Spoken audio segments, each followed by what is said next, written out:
right, welcome to episode 2 of the Practical Occult Podcast, a podcast where we call in excellent people who do excellent magic in excellent ways. Today, as a guest, we have Celeste Mott, one of the real ones in the game. You know, in a culture where a bunch of people do this as part-time and don't actually do it full-time for real, we're looking at someone who actually does, has, will continue to in perpetuity. And that alone is worth talking about. So, Celeste, how you doing?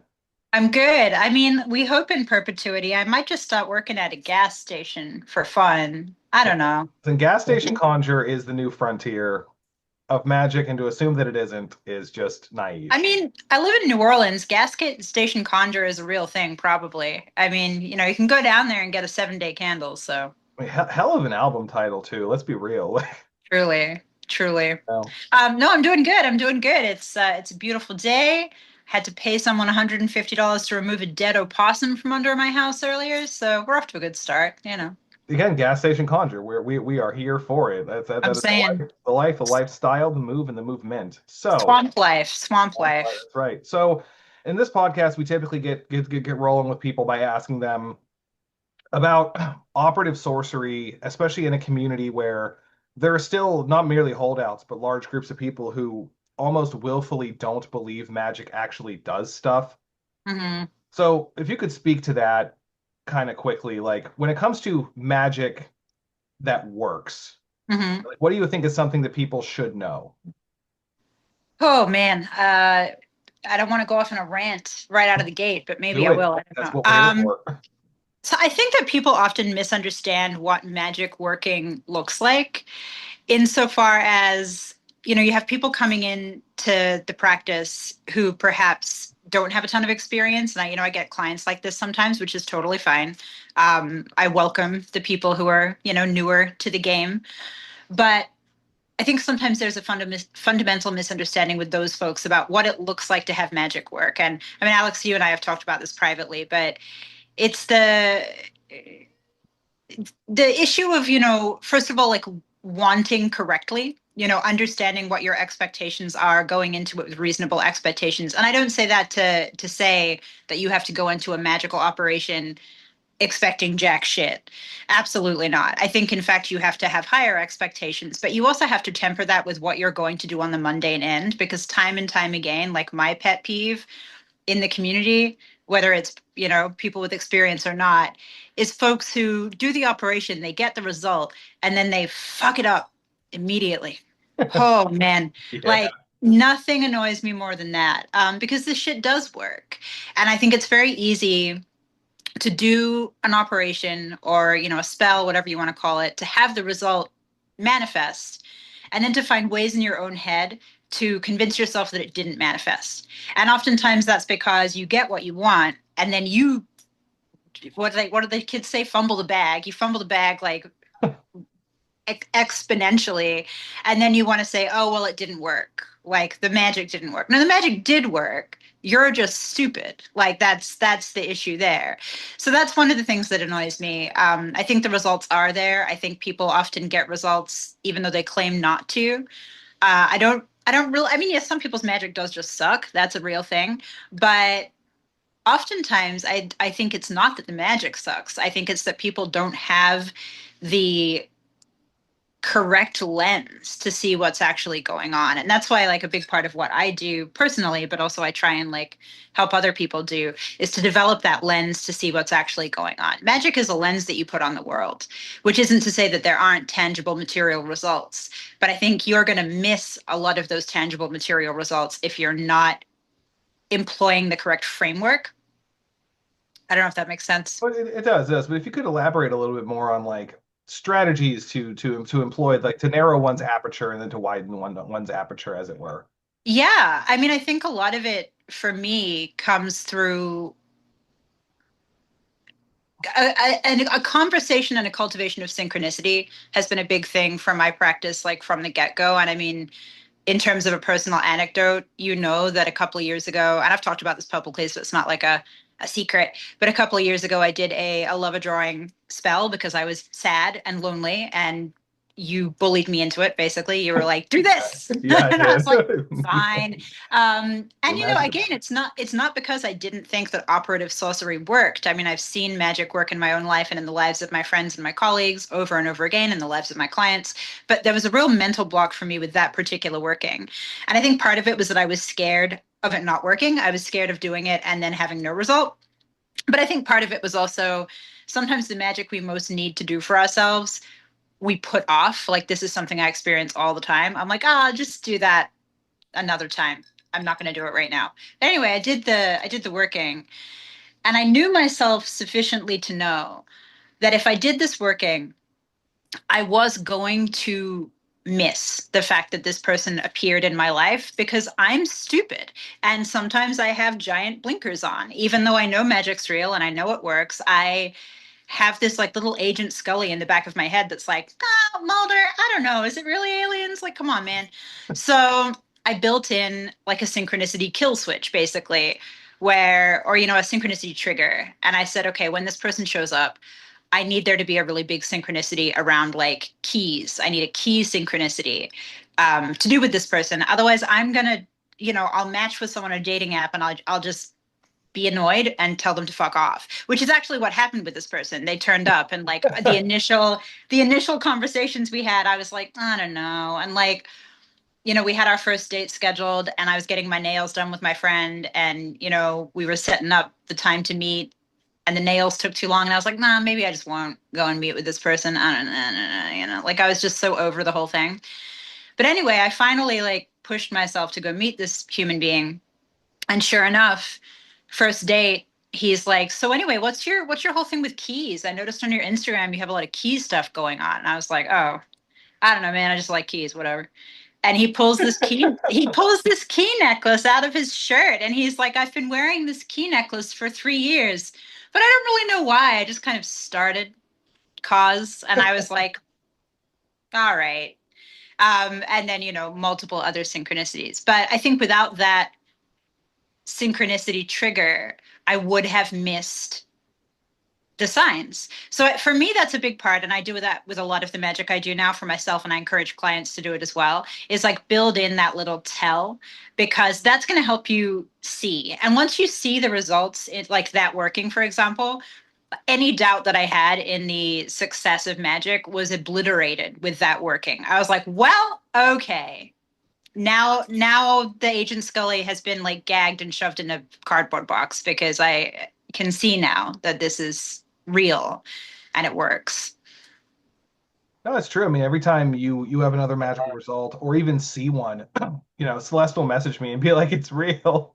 Magic is real." It's true. You Well, because know, like this is the thing. I think this is the beautiful thing about you, and I think also Allison to some degree is, especially you, Alex. Growing up in it. Mm. Your doubt about the veracity of magic is way smaller than most people, and I think most people don't have that experience. They come into magical practice later in life, even if it's in your teens. It's not a formative belief system for most people, and so there is this just like little it's almost like an internal critic in the back of your head at all times being like, well, it's probably bullshit though. And it takes a lot, I think, for people to tamp down that inner critic. And I will say I'm not a big believer that the inner critic is going to sabotage your magic. I don't think you need to 110% believe something's going to work for it to work. I didn't believe that lever drawing was going to work. I went through the motions. I was not like sitting there feeling the energy move or whatever. I was like, yeah, yeah, yeah, yeah, yeah, yeah, saying the prayers. I was like, yeah, I phoned it in so hard. Like I was a potato during that working and it slapped so hard. So, Listen, you know, sometimes potato mode is the thing. Now, but I will say actually, it's funny that you even mentioned that. Like, yeah, I did grow up in it, and so that's the thing. I don't have a small bit of doubt. I don't have doubt at all, and yeah, no. that can actually be a detriment in some ways. Hmm.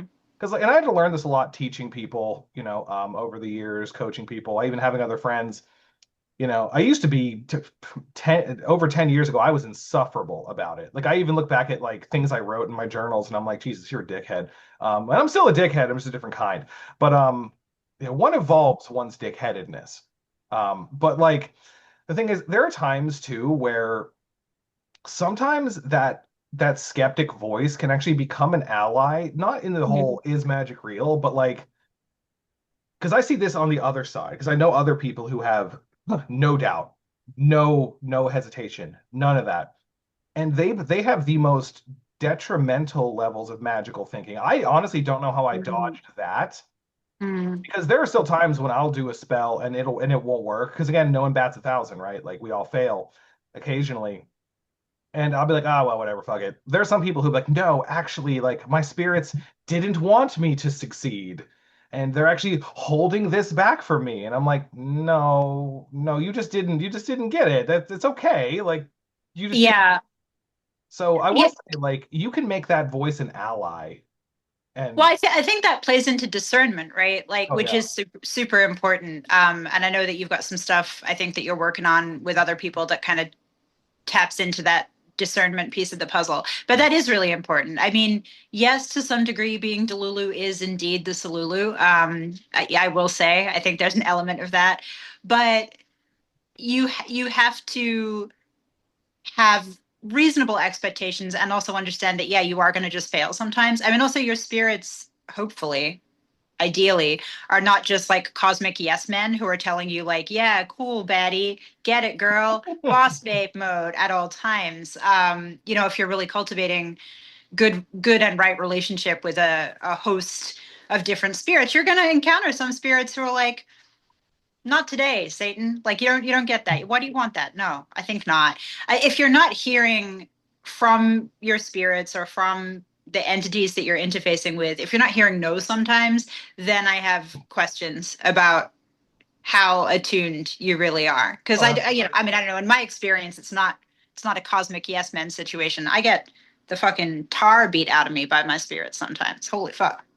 No, that's true. I mean, they will definitely tell you no, or just advise you. And sometimes, see, I think the difference though is like it's when it happens. It's did you retroactively decide they said no, or did they say no right away? Because Yeah. because oftentimes if they're like, nah, homie, this ain't the move. Because I've definitely had spirits who were like, so I'm not gonna do that because that will result in you dying. And I'm like, Mhm. but I don't really believe I can die. And they're like, that's great for you, man. We love that for you, but no, because Mhm. you need to be. I was told this even recently by one of a patron spirit of mine. It's like, the times I protected you from yourself since you were a kid, like Yeah. could fill volumes, is what it said to me. And I was like, damn, all right, shit. Mhm. But that's good. Yeah, I had that real talk conversation with a spirit a couple of years ago. Like I woke up and it was just there and it didn't say anything, like obviously the spirit stuff, it's not like yapping with its mouth. It's just looking at me and I'm looking at it like that meme. He looks at me, I look at him. And basically was just like, I'm the reason that you're fucking alive because you did a lot of dumb shit. And I was like, okay, it's terrifying. It's a terrifying, horrifying experience. I mean, I love this spirit and we work very well together, but I had the piss scared out of me. And I was like, okay, yeah. Sometimes you got to get daddied or mommied by your spirits. Hey, speaking to the public with that one for sure. Yeah, yeah. I'm dropping truth bombs today, Speaking in the language of the idiom of the masses, as it were. No, so to further the conversation about like operative sorcery, Hmm. um, when as someone who engages with the public, who does mentorship, who even has a lot of colleagues of various levels, what's something that you see that if you could just grab someone's shoulders and shake them and say one thing about like a misconception that people have about magic that limits their abilities, what do you think that would be? That's a good question. Honestly, I think the biggest thing for me, and I don't know if this is controversial or not, but timing.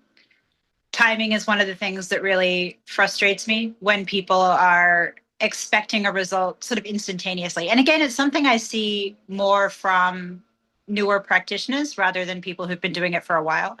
But clients, especially, will expect a result like, the candle's finished burning, and they're like, all right, cool, where's the thing? And again, I think it comes back down to a fundamental misunderstanding that magic is an incredibly powerful force that does work, that we do see results from, but it is only a force at work in a very complicated 3D material reality. You need things to, you know, interface correctly. There's a lot of moving parts, I guess, basically. The wind-up bird of the universe is extremely complex. So when people are saying, oh, well, the candle finished burning, and why don't I have my result like to the hour that the wick burned down? I kind of have to say, well, all right, let's look at what you asked for, first of all. Did you have a small ask or did you have a big ask? If you're asking, let's, go back to kind of the love of drawing stuff. If you're asking for, I don't know, the celebrity spouse of your dreams to sort of manifest in your life immediately, it's just not going to work instantaneously. Like, have you done any of the material legwork to put yourself in the orbit of this person? Are you in contact with this person? Are you in the same state or country as this person? You have to have, I think, reasonable timeline expectations. And I know you and I have talked about that, about a whole ton of different workings, but specifically about the love of drawing stuff. I think, you and I were talking about it, especially as it pertained to love of drawing, and we were talking about how the timeline for magic like that might have even changed because of the changes that are happening just in the world at large and stuff like that. But give yourself the breathing room to see a result. Don't immediately dismiss that something hasn't worked just because, again, the candle finished burning down and, well, like, where's my Prince Charming? Where's my $50,000? Like, whatever it is that you're looking for. Where's my contractor who turns up on time and isn't shit at his job? It will happen. You have to give it the breathing room. And you also do have to do a little bit of legwork. If you're not doing, I mean, in my opinion, this is just in my experience, I have sometimes had magic that just works and there was no legwork required. I'm not saying it never works that way, but create the channels through which the magic can move. That's a big thing for me when I talk to my clients, and especially in mentorship. You have to create or open up those channels because magic is going to take the path of least resistance. It's going to flow through like the uninterrupted stream, right? And if you're putting blocks there for yourself constantly, like you want a boyfriend or you want a husband or a wife or whatever, and you're never leaving your house and you're just like, fapping in your basement or whatever, never talking to a woman, you're probably not gonna see a result. It's going to be much harder. If you are doing the meaningful material things to open those channels up, you're going to have better luck. And that I think factors into timing also, which is just, don't dismiss that magic hasn't worked just because the result is not instantaneous. Sometimes it can be, often it's not. If you want it to be more instantaneous, call in your bro Saint Expedite. Then you might get a really quick result. But also be careful with that, because I asked for money once and then a hurricane hit. I did get money, but at what cost?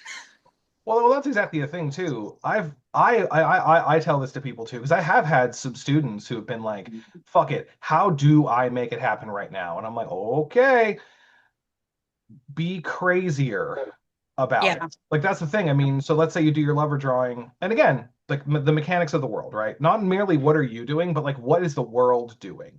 Like what has to happen for the thing you want to occur? Like I've seen people summon a job and then 6 months later they got that job because that job had to be created. Like that job had to Right. be made to exist near them, right? So these things do take time. But the people I've seen who are like, nope, it's either now or never.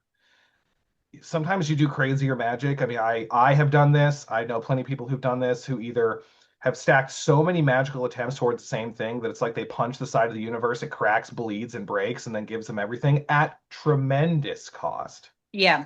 But this is also the difference between a blockbuster and a road opener, right? In Mm-hmm. conjure terms, you know what I mean? A blockbuster has collateral damage, but Mm-hmm. you will be liberated from your situation. Road Mm-hmm. opener will be slower and you have to go down that road. But the thing that people don't realize about, for example, like true blockbusting work is like it puts a pile of debris behind you. There's no Mm-hmm. going back now. You've burned the bridge. Mm-hmm. And like, if you can't tank your life being terribly upended, because that's another thing too, like you have to take stock of, in my opinion, your capacities as an individual in the world because I've seen this too. People even talk to speak to your fumbling the bag thing. if your magic is any good, you can summon things beyond which you can maintain. It's not just what you can obtain, it's what you can maintain. Yep. And even to speak to that, so as someone who does long-term ongoing workings for yourself and others, Hmm. what's a strategy that you find in terms of maintenance, not merely magically, but to braid the mundane into that? Yeah. Oh, braiding the mundane into maintenance. Well, so I mean, in terms of just like the practical side of occultism and like the maintenance there, be prepared to invest time and be prepared to invest effort. Like again, sometimes things can be a one and done, absolutely. But as you just said, Alex, do you want to hold on to whatever it is that you just got, whether it's the dream house or the dream job or whatever it might be, your health? Regular practice is the game changer. I do Venus work every Friday. I don't skip a Friday. I felt like shit yesterday. I hadn't slept. We were supposed to record this podcast, and I was like, I can't because I'm on 38 hours of being awake. And I could barely get out of bed, but I got my ass out of bed and I did my Venus work. That doesn't get skipped. It doesn't matter. And that's like just one example. I have weekly stuff that I don't skip. I have weekly stuff I don't skip for clients. I have weekly stuff that I don't skip for myself. My entire schedule is organized around like what are we doing on this day, and I know both of you are the same. There's rarely a day where I don't have something going on in that respect. And I Yeah. think yeah, and I think the benefits of that are twofold. One is that of course if you have a regular practice in something, whether that's devotional or maintenance for spell work that you've already done, whatever it might be, that's of course it's cumulative. Like this is a big thing. I wrote a Substack blog post about this earlier in the year, and I was getting frustrated with people, and I was like, learn to understand that this shit will grow as you feed into it. I Mhm. offer that for clients as well. I have like a monthly subscription service that I offer to people that they can kind of buy into, and they can just do 1 month if they want, but it's going to yield better results if you are in there in perpetuity or like for the longer term. So I think like there's the magical part of that, right? Just the amount of energy that you put into something is going to yield a larger result. You go to the gym one time, you're not going to build a six pack. You go to the gym for 6 months, you have a better chance of building a six pack. You go to the gym for the rest of your life, you're going to look like Arnold Schwarzenegger. Like that, it's just, to me, it's just very logical. But I think people don't understand that that is true of magic. There's still this sort of weird Harry Potter assumption that you're just going to like wave your fucking wand and now you have the thing and you can forget about it. But the mundane part of that is just, I mean, I don't want to be like mean, but it's just like not being an idiot. Like when you get the thing, understand that you are possibly going to have to do magical maintenance to hold on to it, but you're probably also going to have to do legwork. I see it a lot, especially in relationship stuff, is that people will summon or, conjure for the perfect partner, and the partner will show up and it's all great. And then the person acts like an idiot or is just like completely unchecked mental health issues. I also have unchecked mental health issues, so I'm preaching to myself also.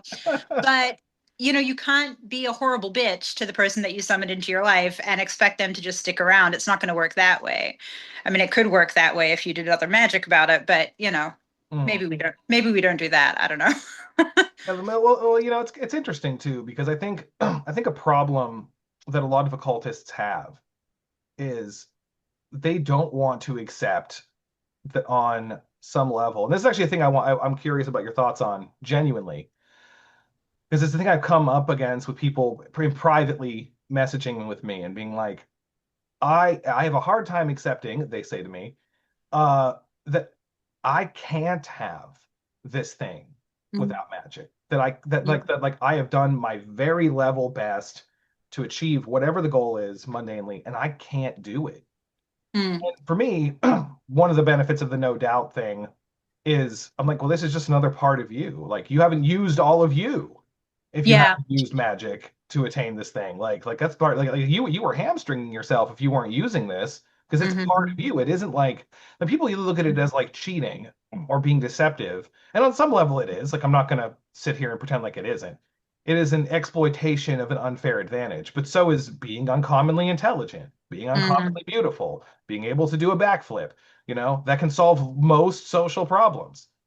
Especially the backflip part. That solves Listen, all the social if I was problems. about to square up with someone that did a backflip, I'm done. It's like someone tries to do the Kamehameha. He probably can't do it, but I don't know that he can't do it.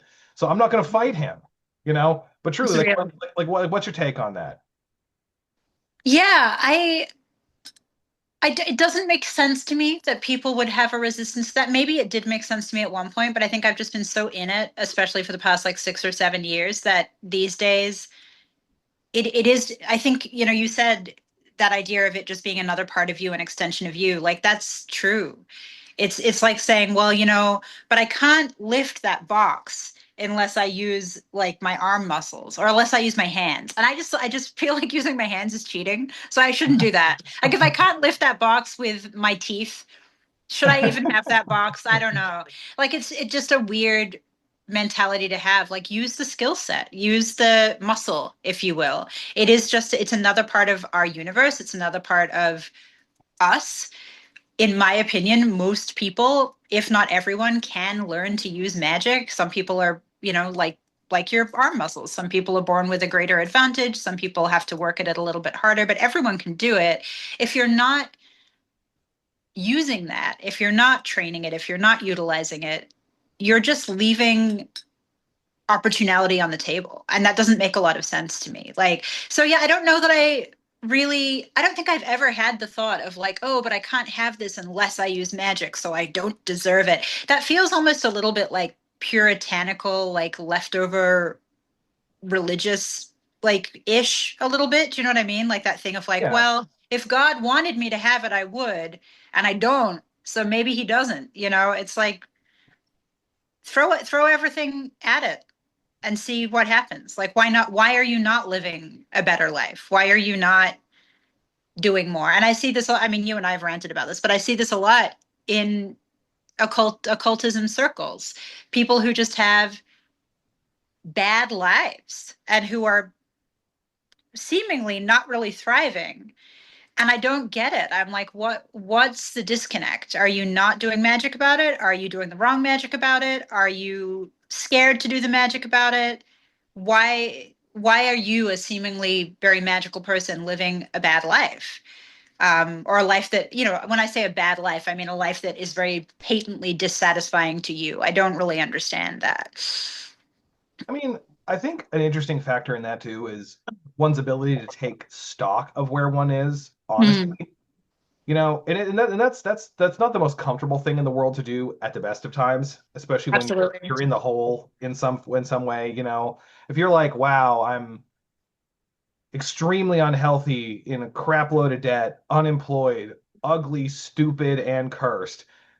I mean, it's gonna suck for you to be like, wow, I got a lot of work to do. But Yeah. magic can Yeah. certainly speed the fuck out of that work. I mean, I've known people who've used magic to learn skills faster, orders of Mhm. magnitude faster. People who do this to find their way into, you know, great lives from terrible lives. I mean, I've seen it more times than I have fingers. Just people can do it. But a big part of that, to go back to the entire point of this podcast that we're doing, is that magic is real. Mhm. Real, it's practical if you use it right. It's almost like practical occult. But the point is, like, Almost. it's real and it's actionable and it can bring you the life you want. Like I said in the very first interview I ever did, like I say to all of my students, everything you want is real. Hmm. Hmm. Someone is going to have it. It, Hmm. it ought to be you. Why oughtn't it be you? Hmm. If someone else has it, you gave it to them. And I don't know about you, but I'm not that nice. And I think like that's a really powerful principle. And I remember you telling me that like years ago, and that sort of really stuck with me because I think a lot of the time we are not taught to desire correctly or like want correctly or like sometimes like I don't want to kind of go off on a tangent, but like women particularly, I think we don't really get told to want at all oftentimes depending on our upbringing. We kind of go into the mode of like caretake and worry about other people, and oftentimes we don't like even self-reflect and go, well, what do I want? I don't know. So sitting with that idea of like what is it, like realistically, if I really dig deep under the surface level of all the bullshit, what do I even want? Like I think that's sort of step one. But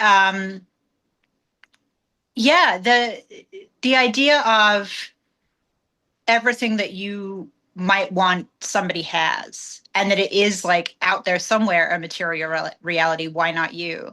You said earlier this idea of people having, dissatisfying lives and needing to work at it. I should like clarify that I am definitely not one of those like love and light law of attraction types, and I do think that if you're struggling, right, it's not because you deserve to struggle and all of your magic sucks and you shouldn't try. I've had periods of time in my life where I have really been struggling in different areas of my life, as you know. Like I definitely didn't like, I wasn't birthed from the womb with a perfect life. I've had to like work really hard, magically and mundanely, to have the kind of life that I have now. And there's still room to grow. There's always room to grow. But I think empower yourself, if I could give a message to the people watching this, like empower yourself with the knowledge that, as Alex said, what you want is attainable. Like on some level, someone has what you want. It doesn't matter how fucking crazy the thing you want is. If you want to be like talking face to face with spirits and like running off through the mirror into fairy, it's possible you can have it, not to be really unhinged on Maine. So it's really just about figuring out your strategy and working from there. Magic is strategic, magic is real. And it is something that if you have a game plan and you're able to kind of plug away at it and be diligent and train it and work at it, you're going to be able to get what you want. And if you're not someone who is confident enough or sort of operatively strong on your own at this point, we live, we're very fortunate, I think, to live in a world where, and a time where magic is way more accessible than it has ever been. Like you have places like Practical Occult, like, people like y'all who are offering sort of services and courses and training and items that people can utilize. And it's as simple as, getting your credit card out and paying for a class, or getting your credit card out and paying for an amulet or a talisman. And there you go. I had a client the other day who I referred to Allison because I've been working with some mentees. And one of the first things that I teach them is protection, because I think that's a good kind of baseline intro grounding to doing any kind of magical work, protection and cleansing. And so I give a couple of different options for people in different pay scales of, well, here's some stuff that you could obtain if you want to, no pressure. But I sent this person off to get one of Allison's Ouroboros phylacteries. And it arrived in the mail, and this person messaged me and they were like, holy fuck.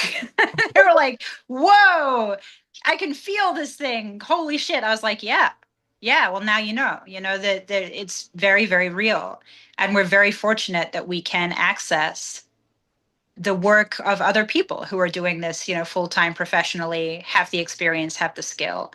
There's no bad time to start getting your feet wet and getting involved with it. There's no bad time to pick it back up again if you've had a period of time where you like walked away. I had many, many years that I walked away from magic for various reasons and was just doing other stuff with my life. But walking back to that path and diving back in as hard as I have has been the most rewarding thing I've ever done. So, I mean, I think there's a lot to be said about that. It's actually kind of funny too when I talk to people about who want to get started, and they're like, "Oh, well, I know this is a lifelong journey, and I know it's like that." I'm like, "Yeah, it's not though.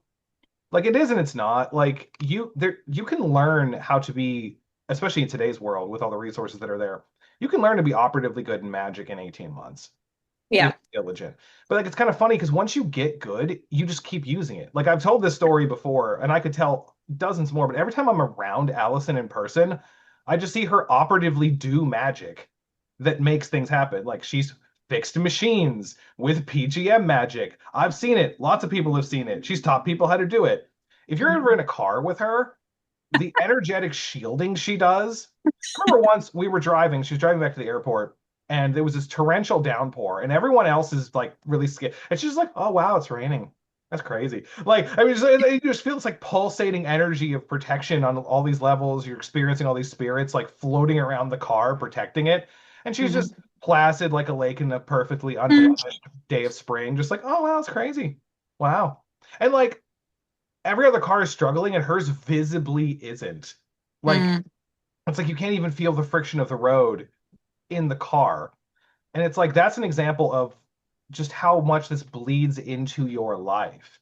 Yeah, that's In right. terms of like once magical, to quote an old teacher of mine, R.I.P. Once magical, magical forever. You Mm, can't give it back.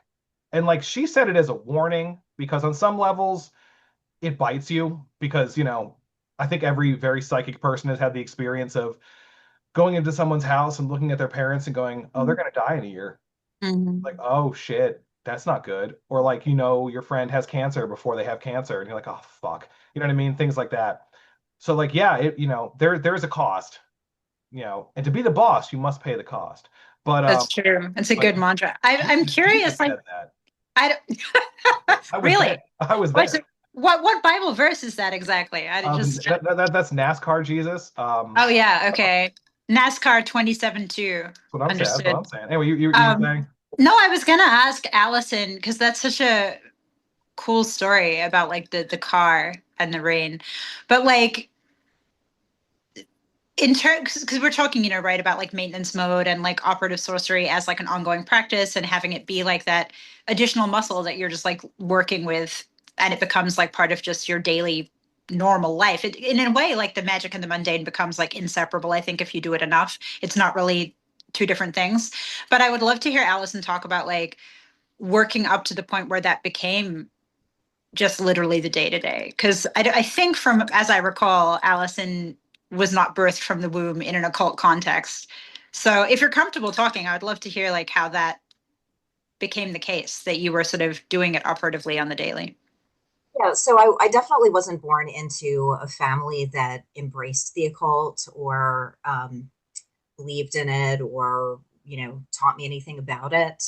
But I do feel like I've always been spooky. Mm-hmm. And then after, I mean, I've, I've been a professional for 5 years now, making, pentacles and items with practical occult. But I was doing it longer than that. And I do it so often that to interact with these spirits that I interact with all the time anyway through more complicated rituals, I can just move my mind to a magic item I've made or to connect with a spirit that I already know and interact with them that way. Mm-hmm. So it's just it's almost like I think about them really hard and then there we are communicating. Yeah. Um, so it's just very natural for me to do that all the time for various things. Yeah, that makes perfect sense. I think like that's maybe something good for folks who are newer to know as well. I mean, I don't know what the audience, I'm assuming most of the audience y'all get is actually people who kind of already know what they're doing. But just in case there are some sort of newer people, I think of it as it's like any relationship, right? If you start becoming friends with someone or you meet a new person, you're not going to immediately be able to like call them on the phone at 3 in the morning and be like, hey, and expect them to pick up the phone. But if you cultivate that relationship over time, you grow that relationship over time, you have like your weekly coffee hang out with this person and then it becomes more than that and then you have sleepover time with that person, or I don't know, it's going to a weird place now, but anyway, you know whatever, if you like, you're going to get to a point where it's way easier to just shoot them a text, right, and have them respond. And I think it is the same with spirits. Something I do see people make an error about often is expecting they can just roll up on a spirit like apropos of nothing and be like, hey buddy, can you do this like huge thing? And the spirit's like, I'm sorry, who the fuck are you? Like, who is you, bitch? And I think this is why, obviously operative sorcery that has a foundation and a framework, whether that's, Goetia or, PGM, but going at it through like a channel that is sort of a kind of, I guess I would call it like a well-worn channel in a way. I think that's going to always net you a better result than just like, pulling up a Tumblr spell and being like, a silly rhyme that's like Hecate, Hecate, where you at, ho? Let's have a conversation. Like that's not going to work as well as going through a more well-worn channel. But yeah, you develop the relationship over time and then it's way easier. I mean, it's hard to tell people that, I feel like, because people want the concrete step by step, like the kind of Betty Crocker cake box recipe for magic, kind of like do this thing and have these items. And that's a great way to begin. And I still use stuff like that all the time. But at a certain point, it becomes internal and it becomes about what you're moving around, like inside your own consciousness or inside your own body. And that's a harder thing, I think, to explain to people early on because it sounds so nebulous. It's like, oh, yeah, you just like call on your spirits and have a chat. And they're like, what the fuck? What are you? He's like your imaginary friend. What are you talking about? But until you do it, and you've had that experience, it's hard to explain to someone. Right. And also I feel like it would be very easy to miss some of the communication. And I certainly did early on. Yeah. Because it's subtle, and I would say like, well, I have this feeling that, and that feeling was a spirit like just trying to get my attention, like, hello. Mm-hmm. And I'm like, I wonder. Yeah. And and then with time and validation, especially with Alex, like confirming that yes, this spirit was trying to get this message to you. Mm-hmm. I now feel more confident. So now when I'll get a weird thought, but I'll be like, okay, let's parse this out. Was that, Yeah, 100%. Again, it's that discernment of being able to differentiate, your own just kind of weird brain from something that might be external. And I think that's really hard, especially for like folks with anxiety. I talk to clients about this a lot because anxiety it feels very much like it's something talking to you and being like, ooh, this thing is happening. And then you have to really, if you're me, you have to really work at like, is this just me being crazy? Or is this, actually getting a message from somewhere? Alex, not to suddenly I'm the interviewer, but I'm going to ask you a question. So, what, like, I want to hear you talk about discernment in that way, because Allison is saying that you helped her kind of figure that out, and you definitely have helped me figure that out over time. So, okay, one of the things is humility. Like, I mean, I may be a magnificent lord of the dance, but there I mean, I see you, Celeste, for readings, and I'm a professional reader. Like, I don't necessarily think that I'm the be all end all of spirit perception. And sometimes it takes the humility of going, I was told too much of what I want to hear and I want it to be true.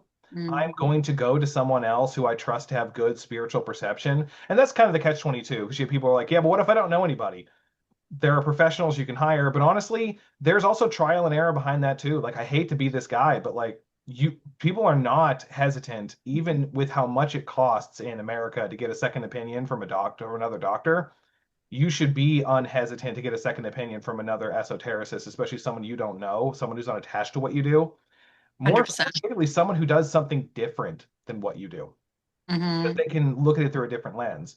And a lot of that too is being willing to be told the uncomfortable truth. Because like, I've been doing this a long time, and I still get people who are like, nah, bro, that wasn't what you heard. And I'm like, fuck. So like, obviously do divination yourself.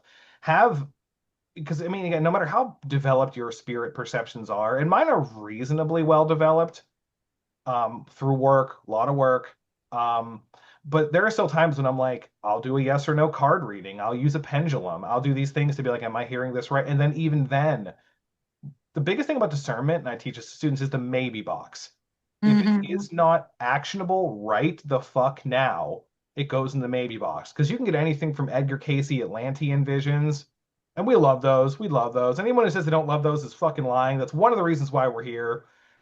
But, none of you can be Cleopatra in a past life, because it was actually I who was Cleopatra in a past life. Only me, and not you. In fact, specifically That's not fair. you, person watching this. But no, but honestly, like, you need to be able to be like, okay, I was told this cool thing.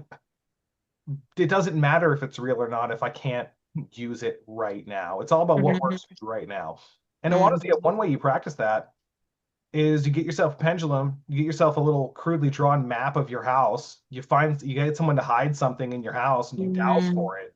It's one of the ways I was taught when I was a kid. It's like, because then if you found it. You know, if you didn't, you do those goofy, like get a friend to do those goofy psychic card exercises.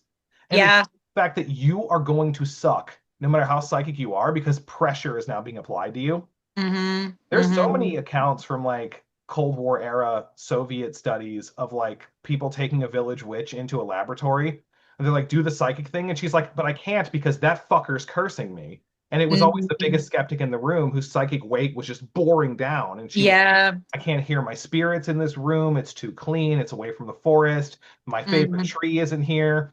Like, putting yourself in a situation where it's harder will show you just how good you are or aren't. And I'm here to tell you, you will be humbled. And that is Yeah. a feeling that as much as it hurts, you need to court for the whole of the game. Because those of us who start to believe that we are infallible are the ones who start to fall into true, genuinely harmful levels of delusion.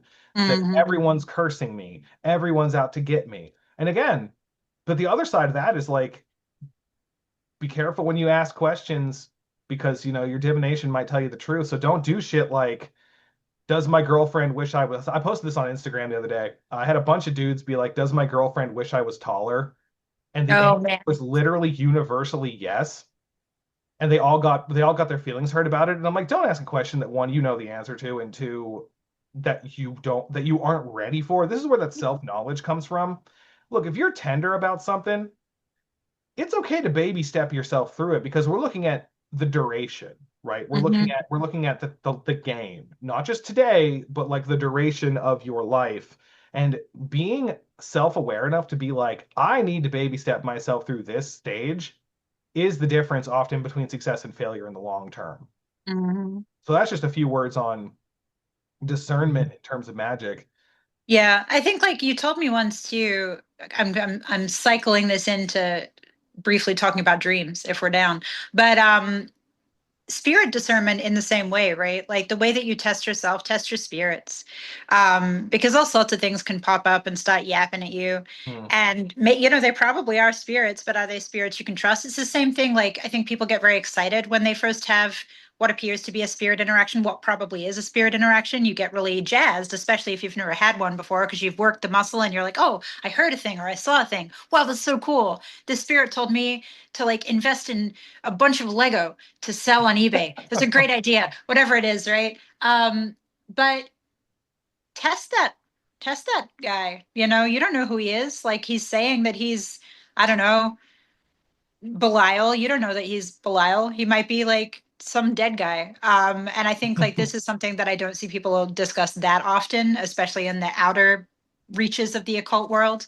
The number of people on Reddit who are like, I definitely had a long conversation with Hecate, and she told me this, and I'm like, did she though? Did she though? Like, how are we testing that? How are we trying? And you and I had a experience the other week, Alex, with someone who was thought that there was spirit involvement, and like, was there? We're not sure. But you went through those diagnostic steps, basically. Yeah. Like, can the spirit say or understand or tell something that you, the person being the intermediary, would not or does not know? And I remember, like, I thought it was really cool that the test you did was the item in the hand test. And you Now for, asked, now, now for context, Celeste saw the item in the hand. It was correct. And the person with the spirit, who I still believe doesn't have anything, I think is just insane, uh, didn't see, couldn't see. I wasn't 100% on the money, but I was pretty damn No, but close. the fact that it was like a little animal toy in my hand and you thought it was like a Pokemon or something, like again, close enough, like good enough for government work type move. And the person who was being questioned couldn't do that. That Yeah. to me says that they are incorrect and Hmm. Celeste is operatively psychic. But like that's another thing too. Don't get mad if you get 80% right. Like Yeah. that's still useful. Another good way to train is like, let's say you're about to go into a store you never went into. Try to remote view or project your consciousness into the store to see the layout of the store, and then see how right you are. And again, it's a matter of percentages because I'll be here to tell you, the first 10 times you're going to be wrong. Yeah. You need to accept that like you're going to need to grind. It's like the gym, right? Like, for the first few weeks or even couple of months you're in the gym, you're going to see no difference and it is Yeah. painful and insulting and shitty. Yeah. That's the game. Learn how to play guitar. That the bar chords are gonna be hard for you until one day they're just easy, and it's like you could always do them. And it Yeah, and like yeah. having a crew, I think, of people who are willing to grind with you, like kind of like gym buddies. Like I Oh know yeah, that yeah. I mean, I actually don't really have this like actively on the day to day at the moment. I mean, I have, obviously colleagues like yourselves, but I don't have like a little Discord server full of like weirdly psychic people. I should get one though. That'd be cool. But having people who can run those exercises with you. I know that this is something that you've had in the past, Alex, like groups of people who will do that with you. Be like, okay, let's all remote view a place, or let's all do the little like what do I have in my hand exercise. You're going to feel like a little bit silly, but we did this on Patreon once for my patrons years and years ago. You ran that psychic workshop. Oh yeah, I remember um, that. Yeah, yeah. mhm. And people loved it because it's good to be challenged. It's good to get in the habit of doing those exercises. But I think it's really cool to have a group of people you can run it with. So even if you're watching this and you're like, well, I'm the only psychic in the village. What do I do? Like, I don't know, find some weirdos on the internet who'll do it with you. It's easy. It's easy enough. We're all weird on the Honestly, internet. there are so many remote viewing groups, and that's the thing. Like those are great because they're not super magic-y. They're really just like practical. And those people have a very deep sense of humility of like, I don't always get this right, or sometimes I get it partially Mhm. wrong or whatever, and then they make it happen. And that's another really good thing about testing yourself psychically, magically, etc. You know, another thing though, just to speak on dreams, the practices of like lucid dreaming and dream yoga are a perfect example of something that a person can do. And again, like I can Mhm. lucid dream, Celeste motherfucking capital D dreams. Like that person can like touch the dreaming in a way that like White Wolf wrote role-playing games about. Like changing the dreaming, fucking the goat. Sure. But Yeah, I'm not good at like accepting that I'm good at most things. Like I will do the self-effacing thing, like, no, I'm just a potato no, I'm really good at that. I will uh, put my hand up and be like, yeah. objectively, yeah. So when it comes to that though, um what's like a selling point of a person practicing that skill? Because I can go all day and be like, well, you can practice your tantric stuff. Like I have a very like boring old man view of like dream magic where I'm like, oh cool, I'm lucid in my dream. Now I'm gonna do Tumo in my dream Mhm. to stack more hours of practice because I'm a fucking cretin. But like, That's a good thing to do, though. I mean, it's certainly very practical. But like, what would you say is something that a person could look forward to? Yeah, I mean, so I think first of all, dreaming gets overlooked a lot as a skill, and I don't really understand that. It's very baffling to me that even people who practice the occult very seriously, like oftentimes will neglect that muscle group, I guess, in the energy body of magic. They're like, yeah, we're not going to worry about that. But dreams are so accessible. It's something that everyone does. Like I mean, there are some people, of course, who are like, I don't ever dream. They do. They're just not remembering it. But everyone does it. It's it's a skill, it's a psychic skill set that is, I think, most accessible right out of the gate, more so even than, you know, sometimes even like your intuition, right? Or like definitely more accessible for most people than spirit sight. It's that liminal interstitial space where all of your other skills can spiderweb out from.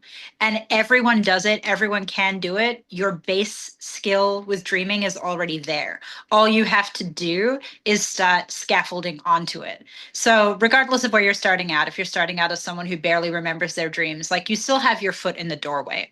But I think the benefit of like grinding that as a skill and learning how to use it is that the dream space is, for me anyway, your number one portal, dare I say, new age term, to spirit interaction. That's like number one. And it's going to be so much more visceral and so much more direct than most other methods of spirit interaction, like experiential methods. Divination and stuff is a little different because obviously you've got, your pendulum or your cards. But if you can grind and grow your dream skill, you have a field where you can immediately go and just talk to whoever the fuck. I've had so many spirits pop up for me in the dream space and teach me stuff that I use to this day. Which was, I've been a lucid dreamer my whole life. And I didn't realize that that was happening to me. It was happening to me from like childhood. I didn't know what the fuck was going on. I was just like, that was a weird dream. But when I started to learn the magical framework to put that in, I was like, oh, they've been telling me stuff and teaching me stuff since I was like 7 years old. I just wasn't understand. And that's goes back to the lens, like understanding it and using it. But that's number one. If you grind that skill, if you get good at it, if you start to grow that muscle group, you immediately have an access point to the spirit world, to your spirits, and to learning operative magic. And you know what Alex says about working magic in the dream space is also very true. Grinding or practicing magic in dream is something that, many occultists have done. It's something Andrew Chumley's entire like stream of traditional witchcraft basically is that. But that's powerful as fuck. You stop being able to do magic in the dream space, you are, force multiplying the work that you're doing out in the mundane world, because the dream space is already magical. It's already, what philosophers would call third space. So you're in that field where you're not restricted by the body. You're not restricted by the same laws that apply in the physical material world. And so your results are going to be phenomenal. And also you can go cool places and see cool stuff. That's what I'm in it for. I'm not even really in it for like material results based stuff. I'm just like, oh, I want to go over there. It's more interesting than over here. Let's see what's going on in the dream space today. Les, did you have a practical example of magic to give us today regarding dreams? Absolutely. I'm glad you asked, Allison Jakoski. Yeah, so I think the thing that I run into a lot with my clients when I'm working with them on dream stuff is that I do oftentimes hear either that they don't remember their dreams or that they are just struggling to get to like proper third space in the dream. I think we can all recognize that there's a difference between like the dream you have where you're like eating a Subway sandwich and the dream you have where you're talking to a spirit. Like there's a qualitative difference there. So what I like to do is give people a little charm basically to open up that gateway between sort of surface level normal dream space and like the deeper third space of what my dear friends Keith and Allie would call elsewhere, like the elsewhere dream space that is really the field. So what you're going to want to do is you're going to want to get a key of some kind. I personally like to use proper antique keys that I find on eBay because they're cooler and they have a sort of resonance.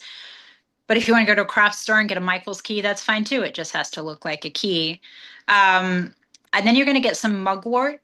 Mugwort is one of my favorite plant allies to work with when I'm doing dream magic of any kind. I have a ton of like tinctures that I use and stuff like that. I have salves. But you can just, for this purposes, you can get dried mugwort. If you can pick your own, that's what I like to do. I have procured mugwort in my backyard, so I have a big mugwort patch. But if that's not accessible to you for reasons of where you are in the country or the world, that's fine. Buy some dried stuff on the internet. And you're going to essentially consecrate that key to be a cringe term, but portal opener, a roadway opener for the dream space. Hold on. Cut my cough out. So what you're going to do is you're going to take that key and set it on, a fireproof surface of some kind. I would recommend I use those big antique trays that we all use in the occult world, those ones you get at thrift stores and estate sales. And you're going to pop that key between 4 purple candles. I like to dress the candle. I think this is kind of an optional step, but I have, as many of us do, at my disposal, a large amount of like road opening oil and dream oil and stuff. If you're going to use stuff like that, I would recommend either some sort of Luna oil. Those are great to use for this. There's a great Sphere and Sundry oil that is like a basically door opening. I think they call it the door key subset. I'm not sure if that's still available, but I like that stuff. You're going to dress those candles with a little bit of oil if you're choosing, whatever you have on hand. If you have powders and stuff, you can apply those too. Aconite Conjure makes a great dream powder that I love.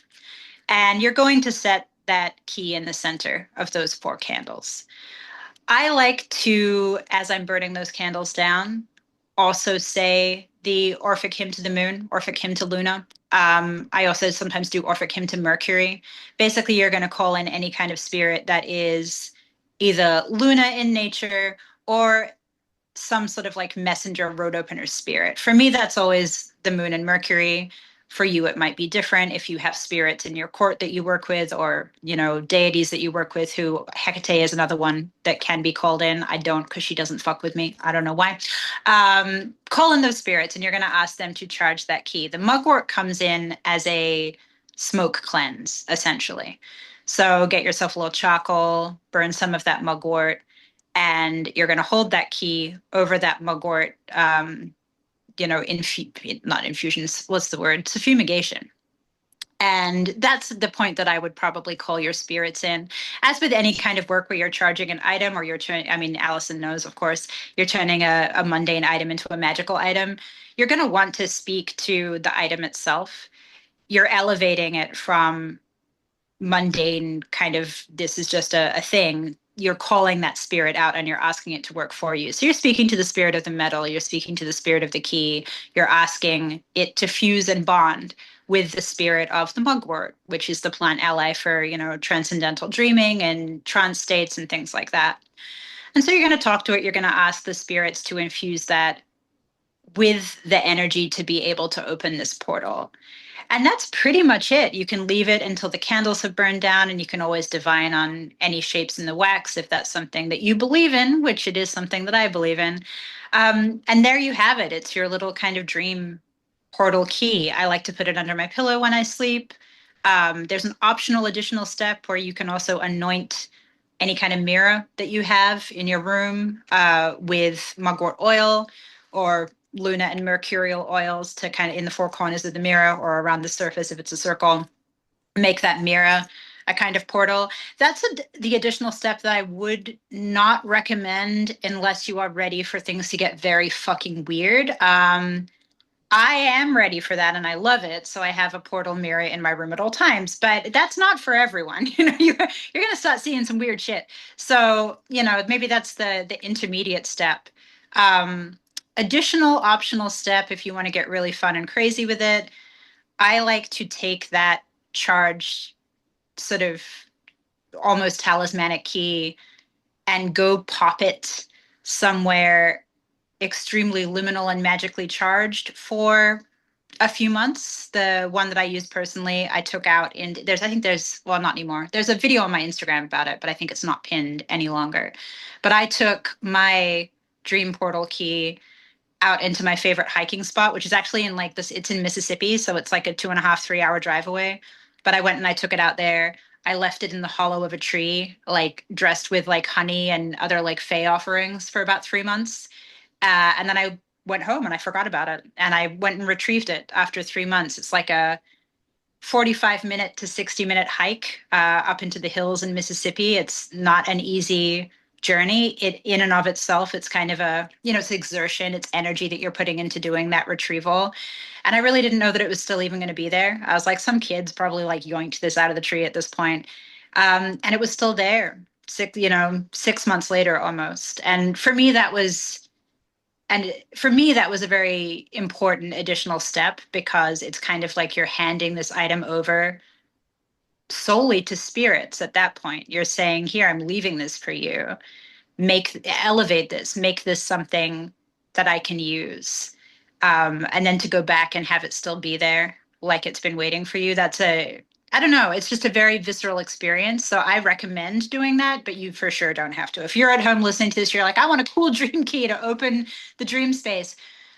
Do it in 20 minutes and you have it done. But yeah, I've had students do this. I've had good results. I still use it myself. I recommend it. Thank you so much. Yeah.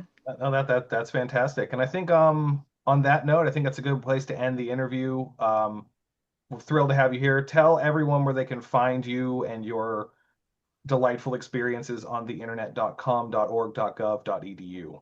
Yeah, especially .gov. That's important. So you can find me. I'm mostly active on Instagram. My username is at Celeste Mott, Mott.